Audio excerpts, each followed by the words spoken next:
So, somebody at night was risking his neck just to have a smile floating over the city.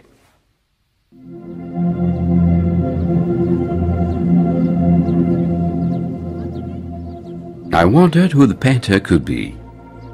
A crossbreed of Charles Schulz and Spider-Man.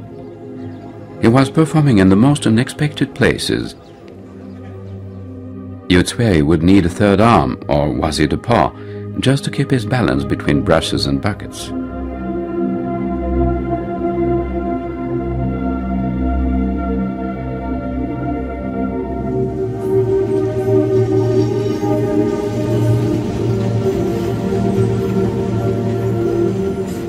On occasion he assigned a task to his cats.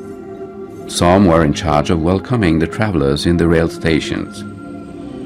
To someone who landed in that gloomy city, where smiling had become a kind of secret cipher between affiliates, the grin of the cat was the gate to a different Paris, as it used to be in merrier times. And it was no wonder that, following its path, you would encounter the traces of that past.